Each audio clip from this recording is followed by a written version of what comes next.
Salut à tous, c'est Silver et aujourd'hui on se retrouve pour une nouvelle vidéo sur Blue Lock. Vous l'avez vu dans le titre, aujourd'hui on parle d'un Cador qui aura une grande place dans le futur de Blue Lock. J'ai nommé Rensuke Kunigami. Générique.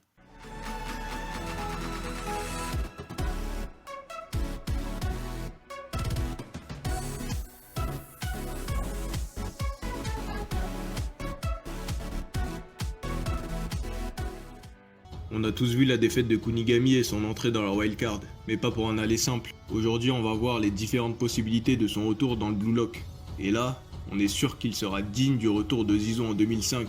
Sauf que ce sera pas des joueurs comme Mavuba ou Roten qui vont perdre leur place, mais des gars d'un tout autre calibre.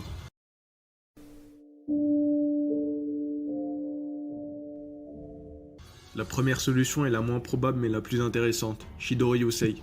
D'abord, petit point sur la wildcard. Les théories circulent sur Reddit, des gens comme Pao, etc. Et tout le monde est d'accord sur l'idée fondamentale. La wildcard serait un moyen de supprimer les défauts des joueurs et de renforcer leur jeu individuel. Mais pour arriver à des résultats, il faut que l'épreuve se passe dans des conditions extrêmes. Et c'est ce qu'a fait Ego depuis le début du manga. Créer un lieu où on te donne l'occasion de te surpasser physiquement et mentalement, mais où tu peux perdre ta place en équipe nationale pour toujours.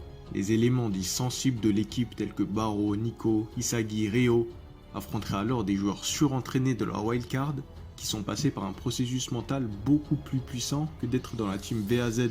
Comme il est dit dans l'art de la guerre de Sun Tzu, si on laisse une porte de sortie à un ennemi qui a tout perdu, il se battra avec l'énergie du désespoir. Et cette porte, c'est la wildcard. Après la défaite de l'équipe U20, Ego enverrait Shido en wildcard. Il a toujours une potentielle utilité dans le 11 de Blue Lock, mais il semble bien mieux d'avoir un élément fort sur le terrain plutôt que sur le banc. Ego a observé Kunigami lors de sa défaite contre Shido et aura déterminé que c'est seulement en le battant qu'il pourra revenir dans le circuit.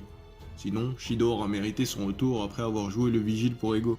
On voit dans le chapitre 94 que bien que Kunigami n'ait pas vraiment le niveau face à Shido, celui-ci reconnaît quand même son potentiel et ses capacités, mais qu'il manque d'explosion. On peut traduire ça par son manque d'imprévisibilité, son envie de toujours suivre la même tactique peu importe l'adversaire, ce qui n'est pas digne d'un attaquant de première classe. Un super-héros n'est jamais confronté à la même situation lorsqu'il doit sauver quelqu'un, et Kunigami en deviendra un lorsqu'il sera capable de s'adapter, ou comme dirait Shido, de se détruire. Shido et Kunigami s'affronteraient alors lors d'un 1v1 revanche avec les Blue Lockman, et le gagnant sera celui qui saura le mieux utiliser ses capacités, et Kunigami reviendrait avec un meilleur physique, une meilleure intelligence de jeu, tout le contraire de leur premier match. On a eu dans ce chapitre 89 un potentiel foreshadowing de tout ce qui va permettre à Kunigami de vaincre Shido, c'est-à-dire les conseils de Shido lui-même. Le concept du 1v1 est très présent dans le Blue Lock. On a eu des Isagi Bachira, Rin Bachira et plus récemment Rinsae, qui ont pour but très clair de montrer la différence entre le potentiel offensif de deux joueurs. On le sait, Shido est un vrai striker sur le terrain, mais c'est surtout un transformateur. Il utilise son instinct footballistique pour se placer de la meilleure manière possible et son explosion fait le reste. Kunigami aura alors toutes ses chances car personne ne sera là pour faire des passes à Shido.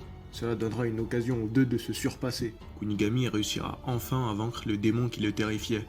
Un vrai super-héros n'a peur de personne.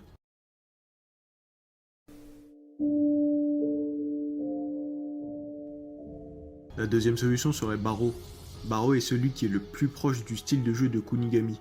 On peut même dire qu'avant sa défaite, Kunigami était une sorte de Baro Eco+. Mais les deux avaient un défaut majeur. Sans être dans leur zone de tir, pas moyen de mettre un but. Donc il est assez facile de mettre une stratégie de contre en place.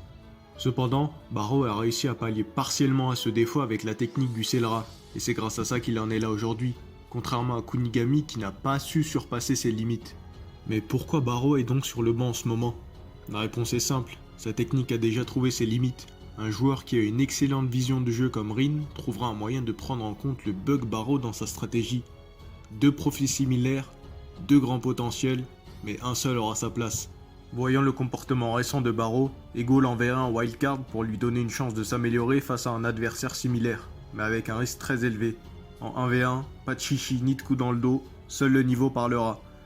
Baro affrontera un Kunigami légendaire ayant surpassé ses défauts et arrivera sûrement à s'améliorer assez pendant leur rencontre pour l'y tenir tête.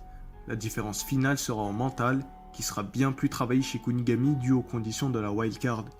Ce défi sera d'autant plus difficile que les deux ont le même style, donc ils pourront anticiper l'action de l'autre plus facilement que la normale, jusqu'à ce que l'un des deux trouve la meilleure formule. Barreau perdra face à quelqu'un qui a connu l'échec et s'est relevé, réalisant ainsi la prophétie que Kunigami n'a pas pu accomplir autrefois. Merci d'avoir regardé cette vidéo, j'espère qu'elle vous aura plu. N'hésitez pas à débattre de ces théories dans les commentaires et on se retrouve une prochaine fois pour une nouvelle vidéo sur Blue Lock.